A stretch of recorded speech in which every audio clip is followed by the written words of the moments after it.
ಕುಂದ್ರ ಅವರಲ್ಲ ನಿಂತರ ಅವರಲ್ಲ ಒಳ್ಳೆ ಗುಣ ಐತಿ ಚಲೋ ಗುಣ ಐತಿ ಬಸವಣ್ಣ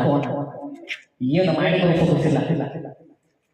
ದೊಡ್ಡ ವಾಹನ ಐತಿ ನಡಿಬೇಕಂತ ಭಾಳ ಐತಿ ಏನು ಮಾಡು ಒಂದು ಸ್ವಲ್ಪ ಏನು ತಪ್ಪಾತೈತಿ ಏನು ಮಾಡಿ ತೋರಿಸೋದಿಲ್ಲ ಒಂದು ತಗದ ಮಾಡ್ಬೇಕು ನೀವು ಕರೆಕ್ಟ್ ನಿಮ್ಮದು.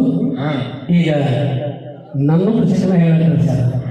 16 ವರ್ಷದಲ್ಲಿ ತೊಂಬೈಗೆ ಮರದಾಗಿದೆ ಅಕ್ಕಿಯಾಗ ಮನಸ್ಸು ತಿರ್ಗಾಕತ್ತೈತಿ ಪಂಚಾಯತಿಗೆ ಚೇರ್ಮನ್ ಆಗಬೇಕಂತ ನಿಮ್ಮ ಅಪ್ಪನ ಮನಸ್ಸು ಹಳ್ಳಿ ನೋಡಿದಾಗ ನೋಡಿ ಯಾಕತ್ತೈತಿ ಅದು ಮಾಡೋದು ಮನಸ್ಸಿಗಿದ್ದಾಗ ನಿನಗಾಗೈತಿ ನಿನ್ನ ಮನಸ್ಸಿಗೆ ತಕ್ಕ ಗಂಡ ಬಂದ್ರೆ ಊರಾಗ ಉಳ್ಕೊಂಡೈತಿ ನಿನ್ನ ಗಂಡದ ಕೈ ಹಿಡಿದು ನೀನು ಬಾಳೆ ಬಾಳೆ ಮರದಾಗ ಹಾಕಿ ನಾನು ಸೌಡಿ ತುಂಬ ನೀಡ್ತಾನಲ್ಲ ಯಪ್ಪ ನೀಡ್ತಾನೆ ಮರದ ಗಂಟ ನನಗೂ ಈ ಮನ್ಯಾಗ ಅರ್ಧ ಪಾಲಕ ಯಪ್ಪ ನನಗೂ ಕೋಟ ಕಳಿಸ್ಬೇಕು ಯವ್ವ ನೋಡಿ ಯವ್ವ ನೀವು ಹೊತ್ತು ನಾನು ನೀಡಿದ್ರೆ ನಾ ಮತ್ತೆ ವರ್ಷ ಬರ್ತದೆ ಯವ್ವ ಹೋಗೋ ಮುಂದೆ ಒಂದು ಎಮ್ಮೆ ಕರ ಕೊಟ್ಟಿದ್ದೆ ಯವ್ವ ಅಣ್ಣ ತಮ್ಮ ಕೂಡಿ ಕುದ್ದಾಡಿ ಇಬ್ಬರು ಕೂಡ ಕಟ್ಟಿ